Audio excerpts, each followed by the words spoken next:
I don't think enough people have had their say on it, so I thought I'll put it to you guys as well. Jody, I'll start with yourself. I mean, having seen everything that's been going on, is there a way back for Mo here? I think there is a way back. Yeah. I think whenever you're a player of that level and stature, I think there needs to be the door open. But then it's up to the manager and the club whether that's and the play, obviously, whether that's doable. I mean, I think he's been out of order, and I think I think if anyone who knows this type of play, Mo Salah knew exactly what he was doing when he gave that interview. I think he crossed the line. I think Liverpool have addressed it well. I think the manager has addressed it well. But I think there's always a way back when you're that level of player like Mo Salah. So, of course. I mean, we have to see how it plays out. Well, 100%. I'm interested that you said this type of play or this type of thing. I mean, the manager has, seemingly come out well. I think he's handled his interviews really, really good. But Clinton, how unsettling is this really going to be to that squad? Because they got a great result in midweek, of course. Any team going to the San Siro. Yeah, it'll be a bit unsettling. But first and foremost, that group of players, you're playing for Liverpool Football Club. They pay your wages. So first and foremost, whatever's happening with Mo Salah, once he picks you and you cross that white line, you've got to go out there and deliver. Listen, it's hard. In a way, I see where Mo Salah's coming from, but I agree with what Jody said. He can't say some of the stuff. If you fell out with your manager, me personally, and I'm not comparing because I never will. Mo Salah's here, I'm down here. But what I'm going to say is there's many times I fell out with my manager, but what I will do is I wouldn't come out and say it publicly. I'd go and see him and we'll go toe-to-toe, and then we'll have, if we've got a disagreement, I'll tell him how I feel. Mo Salah, in his way, thinks he shouldn't have been dropped. Well, he should have been dropped, but he's probably looking at it and think others should have been dropped. But if he drops everyone, he can't pick an 11, can he? Because everyone's not been performing. But I think we are talking about it because it's Mo Salah and the standards that he sets. But I hope there's a way back because, as Jody said, he's a terrific player. He'll go down as one of the best players to ever play in the Premier League. He'll go down as a legend at that football club. So I can understand Mo Salah's frustration, but I don't think you can ever kind of dig out your manager. Because at the end of the day, Jody would tell you he's been a coach. And managers don't have to be friends with players. All they need to do is just coach them. And he's got 20-something players to coach, not just Mo Salah. So if he makes that decision, I know how big Mo Salah is, probably just have a word with him. But hopefully, he said sorry this morning, but I doubt it. Yeah, I mean he said they've spoken. What's really interesting, though, is obviously Klopp was having a really tough time. He was getting to a point where the fans were kind of going, get him out, don't want him there. He's handled this situation so well. Do you think this has almost come at the right time for him? It's almost a way for him to kind of get the fans on side? Because Jamie Carragher was saying today that he thinks that Slot's actually the winner in this, not that it should be one. Yeah, and I think Carragher's right. I think that if there's any Liverpool fans that were maybe talking about how poor Slot has been or the team or whatever, the fact that this has come around at this point, the type of Liverpool fans that they are up there is they know what's right and wrong. And we was talking about it off air there. I was like, Liverpool fans ain't idiots, and they know that Mo Salah has pulled a wrong move here, and he said something similar maybe about a year ago. Yeah, he did. Yeah.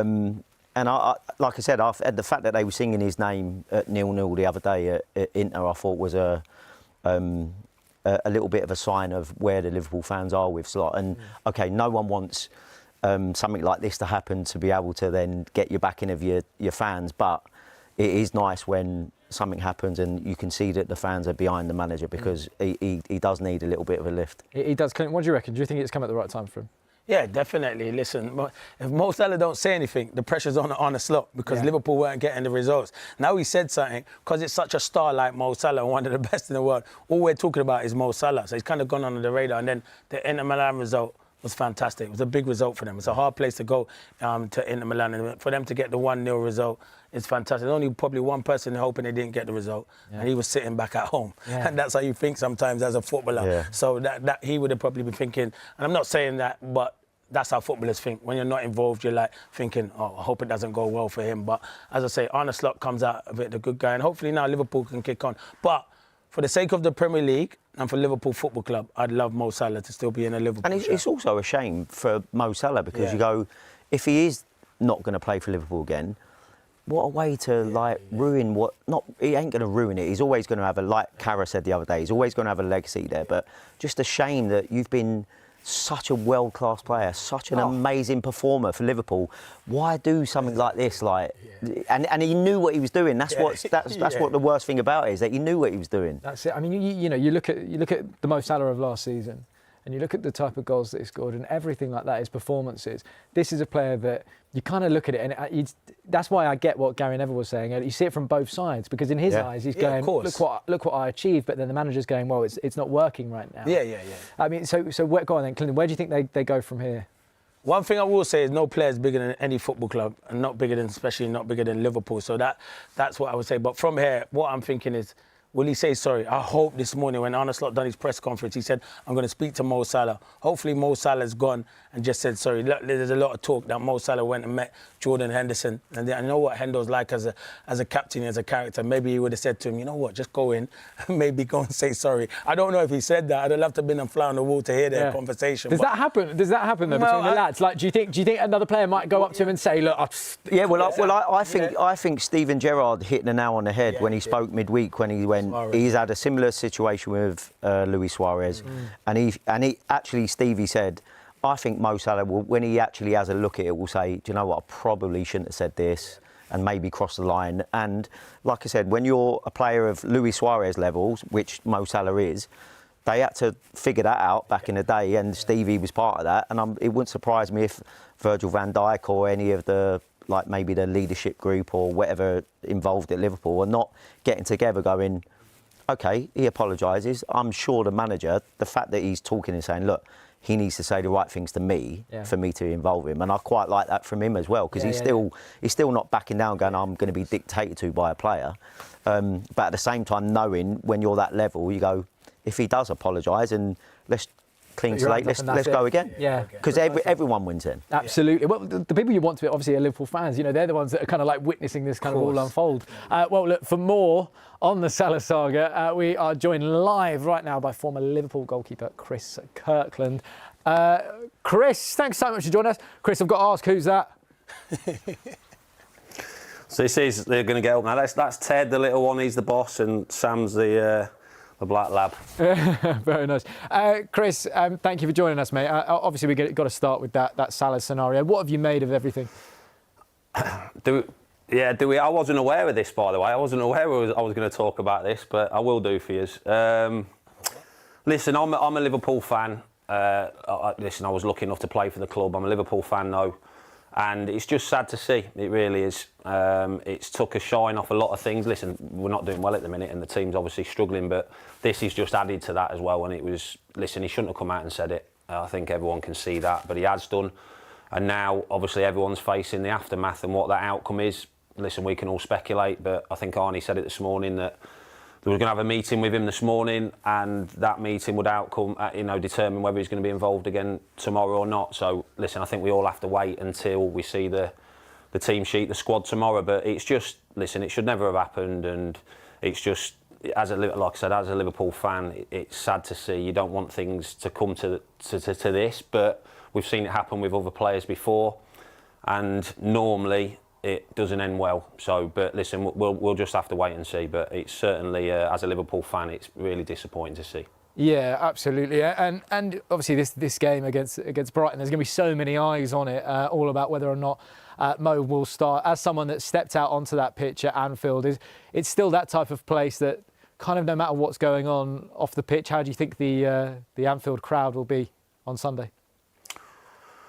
Well, listen, I can't speak for everyone, but listen, Liverpool fans, for me, I know people are going to say, well, you're going to say that, but I'm a Liverpool fan, but, they're fair. They're some of the best fans in the world for me. So, but listen, some will be upset, some will have their own. We've seen that one, obviously, with the Trent situation when he left, having been adored, and then he's obviously left. So, listen, fans have got the right to feel the way they do, but sometimes, I don't agree with booing. I never have done and never will do. I won't go into somebody else's work and boo them, no matter what the situation is. But we live in a world these days where, unfortunately, people do things that they want to do. So, but listen, we'll see what happens on tomorrow. I'm at the game tomorrow. First and foremost, I'm looking forward to the game, and I'm just as interested as a Liverpool fan to see if Mo Salah will be on the team sheet or in the squad. And I think, it'll speak volumes either way tomorrow with what the outcome of that is. Yeah, tomorrow's going to be a fantastic game, as you say. Now, Chris, you've released your brand new book. Tell us all about it, and why now to do it. Well, it's Yeah, it's my one and only book. Listen, I know you do some amazing work as well. I followed a lot of what you do. I know you lost a friend to suicide, and you do some amazing work around mental health. And it's more for that reason. Listen, I had a decent career. I had a decent career, and nowhere near as to the levels of a lot of players. And I got asked to do a book a few years ago, and I thought, well, you know, nobody's really going to be that interested in reading about my career. But with the stuff that's happened towards the end of my career, and with the addiction to the painkillers and the mental health and stuff like that, I think it was the right time to do it. I'm in a much better place now. I've been for the last 3.5 years. I've been off everything, all the medication, all the painkillers, which I was addicted to for over 10 years. So I just thought that when I got asked by Robert Careless and Terrace Tales, who have been absolutely amazing, when they rang me and said, look, we think you should do this, we think it'll be a great read, we think it's going to help a lot of people, and the way they pitched it and the way they spoke and took care of it when they did approach me with it, I asked my wife, I asked my daughter, and they just said, listen, you know, you're going to help a lot of people. And that's why I wanted to do it as well. And you don't do that, listen, you know yourself, you don't do that for pats on the back, you don't do it to get awards or anything like that. You do it because you hope that if you need that help one day, people will be there for you. So it just made sense to do it. It's got everything in there from the career. It's got loads of pictures of the dogs as well. If you do follow me on, or people do follow me on social media, they know that I'm dog mad. But it's got a lot of stuff in there about what I do now with the LFC Foundation, with Wellness On Side, with Edge Hill University. You know, walking's brilliant. It's got everything, and it's all truth as well. It's all facts. There's no lies. It's a tough read for some, obviously, around the addiction, and you know, I had suicidal thoughts as well. But I've received a lot of help, and listen, I wouldn't be sat here talking to you now if it wasn't for my wife, my daughter, my friends. They all know who they are, and all the support I've had. But it only come from when I admitted the truth, and that wasn't until 3.5 years ago. I kept it a secret, kept things to myself for over 10 years, which is my biggest regret. I wish I would have spoke up sooner. I wish and it's people say, well, you know, the hardest thing to do is admit you've got a problem, particularly around addiction, because as soon as you mention addiction, it's that taboo word, and people go, ooh, straight away. So, but with mental health, that's my biggest regret, and that's why I wanted to do it as well, to tell people, whoever is listening, if they do read the book, no matter the situation, no matter how bad you think things are, or what people are going to think of you, just ask for help. Ask for help, and when I did 3.5 years ago, it was the biggest weight off my shoulders, and I can still feel that to this day. And then, listen, it doesn't fix everything. It takes a lot of work, then a lot of support around you. Like I said, my wife, my daughter, they've got drug tests in the next room. You know, we've set things up to hopefully not fail this time. And listen, you can never say never, but sitting here now, you know, people always ask how I am, and I always say I'm steady now. I'm a 7 out of 10, and I wish I was a 7 out of 10 when I played most weeks, but I wasn't, unfortunately. But I wish, if I can stay 7 out of 10 now for the rest of my life, I'll certainly take that. Amazing. Chris, thank you so much, mate. It's such important words, and I just want to say it's so lovely to hear that you're in a much better place. So thank you so much. Chris's book, Keeping It Quiet, make sure you grab that, and enjoy the game tomorrow, mate. Thank you. Take care, chaps. Good to hear from you. Chris. Cheers. Thanks.